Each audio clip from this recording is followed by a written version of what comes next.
Hello guys, welcome back to the Telecom Talk Show. My name is Tanay Singh Thakur and joining us today is Mr. Sudhir Kunder. He's the country head for De-Cix, one of the largest internet exchange companies in India. Sudhir, a warm welcome to you on the show. Thank you. Now, now Sudhir, let's start the conversation by talking about something that a lot of Indians are very excited to learn about. Now, of course, it's 5G that I'm talking about. It has been launched. Two telecom operators have started rolling it out in several cities. Right. Now, Sudhir, what are your thoughts on 5G? And when you look at the internet landscape in India, what do you make of it with respects to 5G? Right. So, first of all, thanks for having me over. And I think what you've touched upon is probably the hottest topic going on around in this industry as of now. Yeah. Right.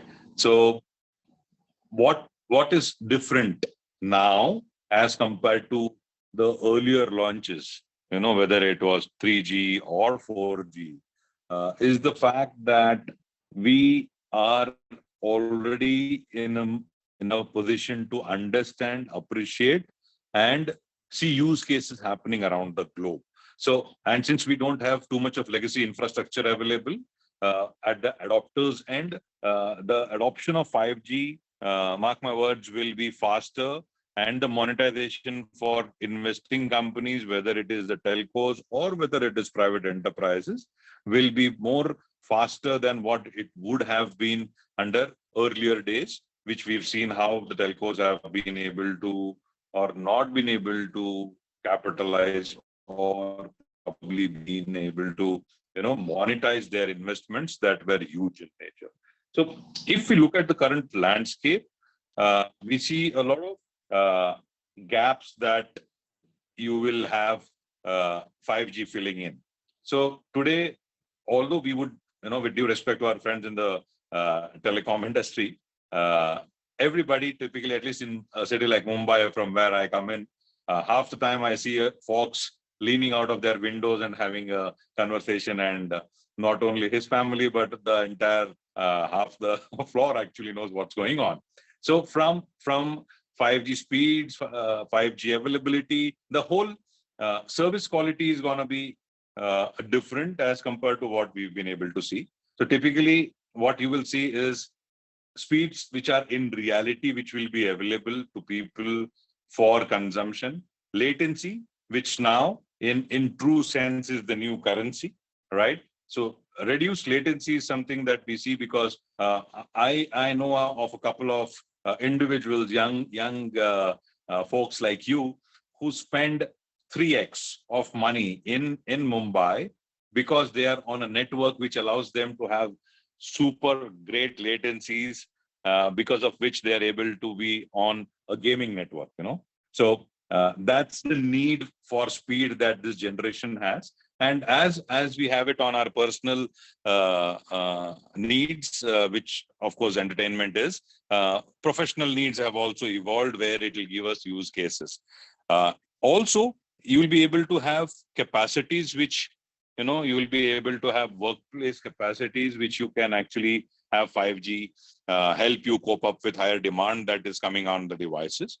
Most important is the network slicing that 5G allows you. So what that typically means is you can have support of different radio access network across the same spectrum running in, and which in reality will help you improve the reliability of the services that you are going to offer. So what is it that it will help businesses actually is it will have better battery life for you and me, so we don't carry power banks. The distance of working typically, there's nothing called as a lockdown per se. What lockdown has been able to do is to give people the ability to appreciate the fact that productivity has gone up and hybrid working is here to stay. And when you are going to continue on a hybrid environment, you need to have roti, kapda, makan and internet forever now. It's not a COVID phenomenon, and hence reliable speeds, like as I told you, and I appreciated the fact that you are patient enough for the 5-minute delay in coming in.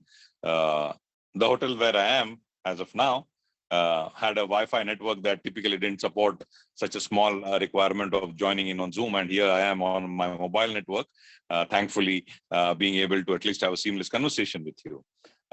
Then it comes to augmented reality, virtual reality, which will help industry use cases actually get into a reality of monetizing what AR and VR can be used, whether it is pharma, whether it is research and development, whether it is manufacturing, and a host of other verticals, as we would want to call it. Again, rural innovation and rural penetration will also go up because, as you would know today, we still have about 47% of India, which is covered as far as actual reliable internet availability is concerned. And I'm sure the right intelligent usage of 5G can help that as well. So as we say in our own understanding, there is something called as the digital triangle that we look at as of today, where since we are in the midst of data centers all around and they are warehouses of data, where everything happens ubiquitously, but behind that seamless working is a lot of infrastructural and manpower deployment that goes in. So when one hand you will have the data center going close to the use cases. So today you have it at the metros, but very soon you will have data centers which will be on the edge.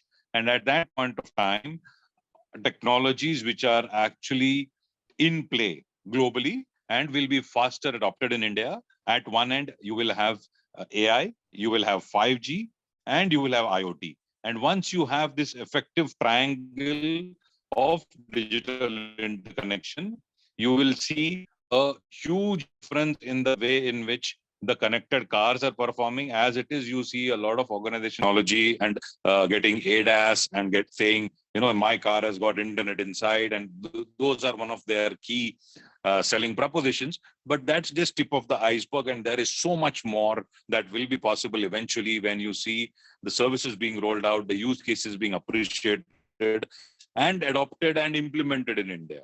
So that, I think, is one of the key things which I feel we will see by virtue of having the rollout of 5G. Well, 4G also gave a lot of excitement, and then the story flowed as it is. But I think there will be a sense of realism and a sense of fruitification, because this is the first time that enterprises will be able to get into their own use cases and utilize 5G to the best of their output-based goals that they have got. Now, Sudhir, I think you touched upon almost everything important that's around 5G. So, right. There were a few things that you mentioned. So one was, I believe you said currency of 5G would be latency. No, that is what you said, right? Yeah. So I'm Sudhir, saying, latency in general is the new currency today, and 5G will accelerate that experience for the people. So Sudhir, when we talk about latency, one of the biggest impacts that it will have for us as consumers is that 5G would bring for us is better cloud gaming experience. No, because it's not happening in our phone, because it's happening in cloud somewhere. So the lower the latency, the better it is for us. Sudhir, what are your thoughts on cloud gaming? And it's a separate thing how telcos will market it to the consumers. But just from your viewpoint, how will the cloud gaming actually grow once 5G arrives?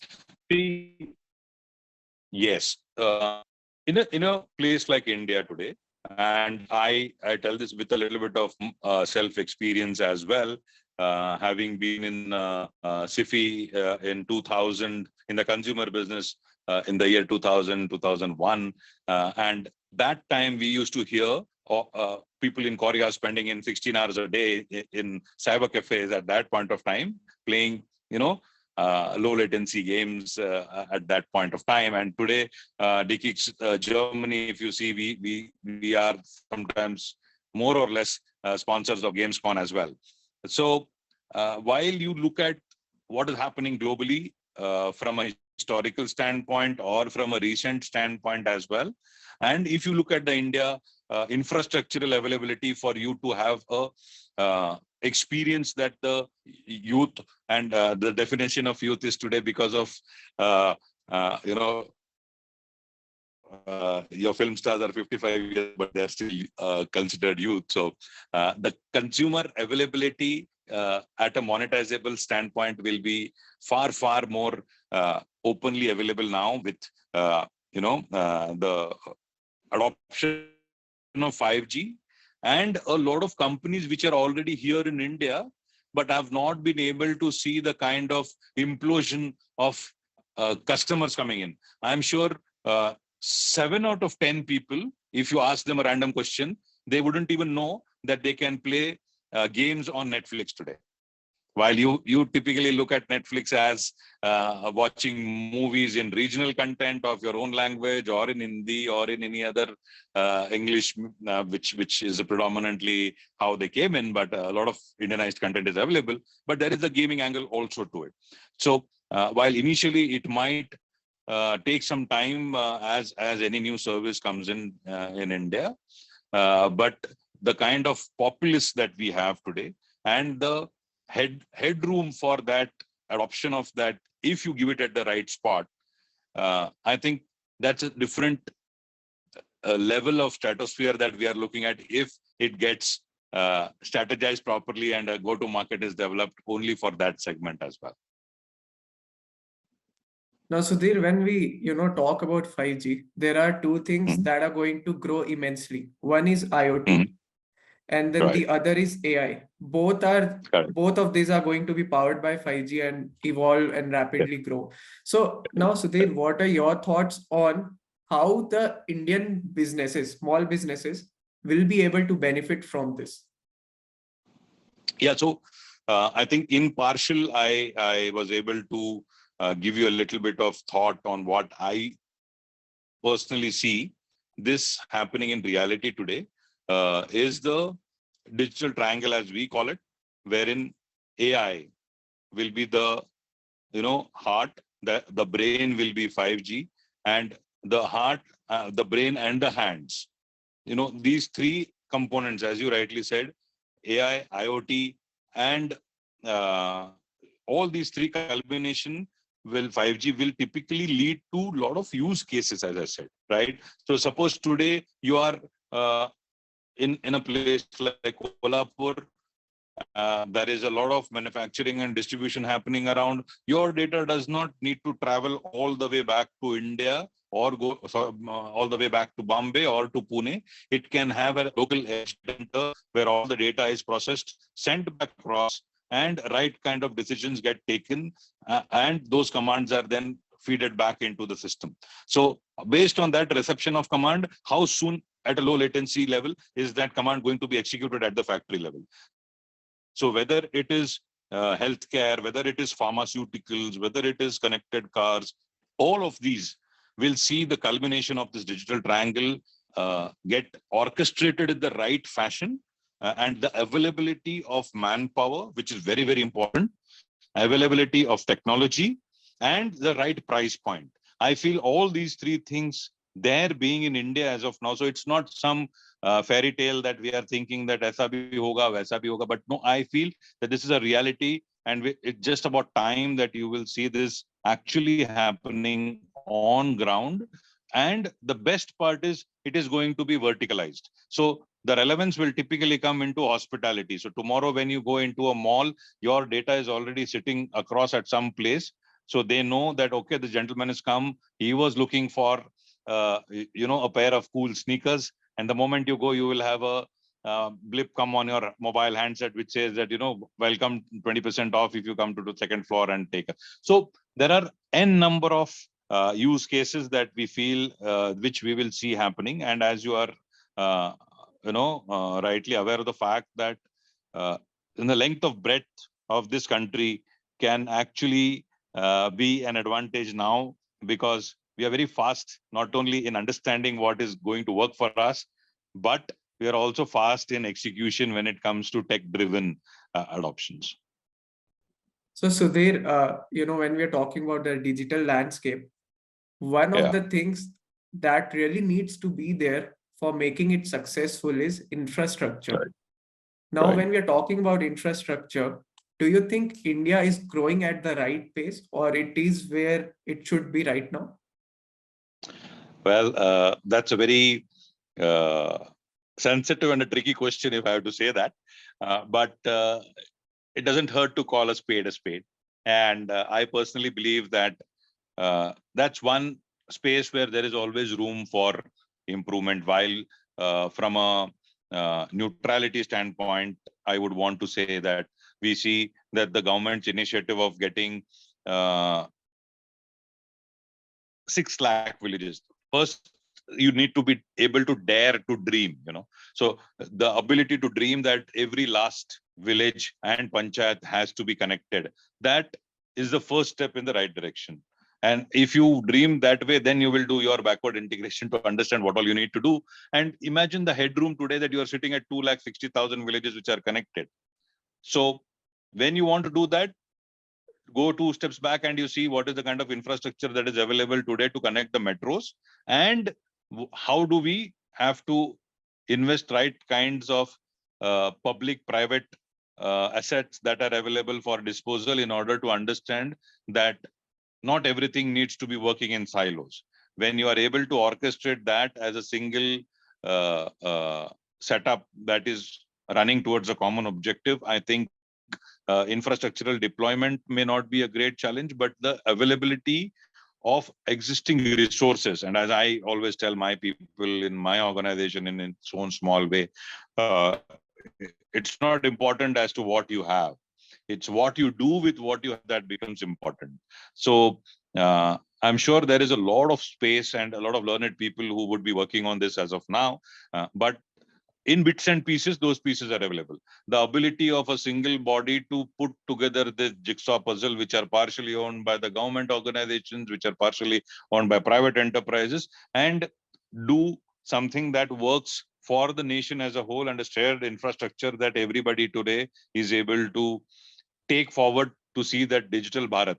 So typically today what we do is we talk about digital India, and for you and me, India is these 4 metros and a couple of sub metros that we talk about. But I think there is room enough for a growth when you actually think about beyond these 4 metros and the sub metros that we're talking about. So my take is that while infrastructure is growing at a certain pace, I think we are still doing a couple of 1,000 kilometers of fiber rollout as a nation, which can, on a monthly basis, which can further be accelerated and come into a different number when existing resources are also tapped, and ways and means to ensure that all participants in this eventually come out with a win-win proposition for each other. Well, Sudhir, what is De-Cix really doing here for India when it comes to digital infrastructure? Right. So, see, if I have to give you a little bit of a tongue-in-cheek kind of an answer here, 3 years back at this time, we had an active base of about 74 odd customers, right? And from that point on today, we are at about 585 within 3 years. So when I say this, it sounds just as a number.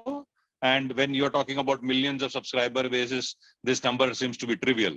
But when you look at how the AS number growth happens across this industry, it is something to be very proud about as an Indian. And for us, a little bit more, because we made it happen, is the fact that in these 3 years, De-Cix became number 1 in terms of connected customers across India, as per Peering DB, which is open for everybody to check. And De-Cix Mumbai became number 1 in terms of connected customers across Asia Pacific amongst 29 countries and 153 internet exchanges. So how did this happen? We brought ease of doing business to play. We invested a lot of time, effort, energy, and obviously money at the right time to get our infrastructural deployment in place. All our point of presence, as we call POPs, are set across data centers only of global standards. And as a result of which, we gave the highest amounts of uptime. So if you're an internet service provider today, you are in a position to get yourself educated because of our ease of doing business. then understand the value that an organization like De-Cix brings in, help you save 90% of the cost that you are today paying to a telco, and deploy that money rightly into your own network to give your customers best quality service and value added services also, because there was a ton of money that you had saved because of onboarding with us. But in order to serve you, there is a lot of effort, energy that went behind it right before COVID hit. So at that point of time, what happened is all the workloads that were there in enterprise heavy hubs suddenly moved to the residential hubs. And people like you and me started depending upon internet, not only for our financial well-being, because ultimately you are also doing a job and so am I. But after putting in those 16 hours a day kind of a work, you require 1 or 2 hours of entertainment. And that again helped, because those guys were able to get seamless upgrades. The telcos were not able to give upgrades on the right time because those uh, backhauls and those last miles were not in place at that point of time in those rescom areas. And that's where the ISP was able to give the service at the right time.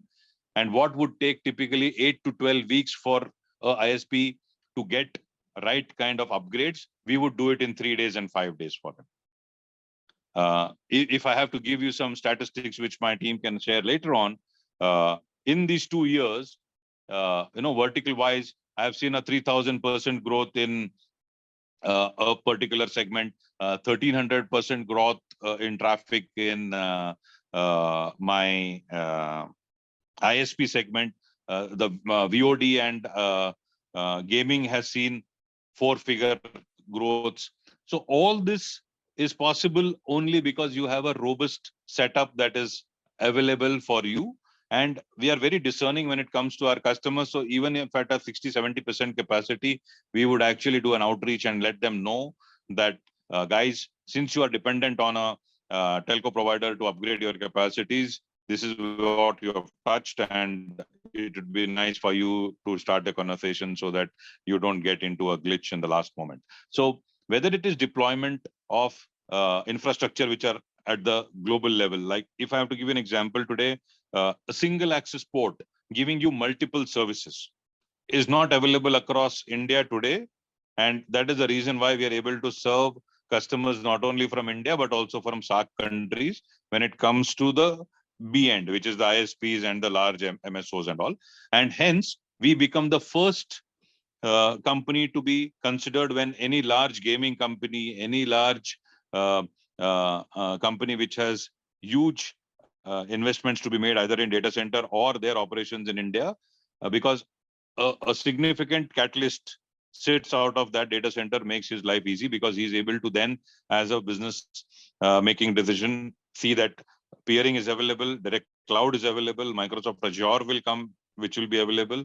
And a single investment in an access port helps that organization to slice and dice their digital transformation plans according to need. So there is no lock-in. So today they come across a major lift and shift kind of a requirement while they are moving into a large location. Having 20 terabits of traffic to be moved will become a huge challenge. But now when it is us in the picture, having a De-Cix direct cloud proposition at one end and having a DR kind of a setup on the other end, and both the sides, the port with the service provider, helps him do that seamlessly and within a matter of 15 days, which would have taken a couple of months for him. So already we are exhibiting in our own small ways how we are able to help SMEs, SMBs, enterprises get their digital transformation plans accelerated and executed in the best form. So if I have to tell you, there is a large telco which onboarded with us last year, and it's 1 year, 3 months now. And across a single access port, they are able to help their customers onboard with AWS, Azure, Google, and Oracle, as a result of which they've seen a large amount of customer adoption with them as compared to their competitors, because that competitor typically doesn't have this bundled offering that he's able to give to his customer. So in short, I think both on the SME, SMB enterprise side, the relevance is very much there. And The ISP is also there because his last mile is already connected to a lot of these RESCOM locations, and the port is already there for his service. The moment we are able to educate him, he's able to monetize his investments and get the infrastructure stronger by his savings. As a result of which, last mile user like you and me have a better user experience because of the kind of services that he's able. Well, Sudhir, thank you so much for this insightful conversation. I think that will be all from my side today. I wish Thank you all you. the best for the future, and I hope we can have more conversations like this. Sure, sure. It was a pleasure catching up with you. You take care. Thank you very much. Wish you all the very best.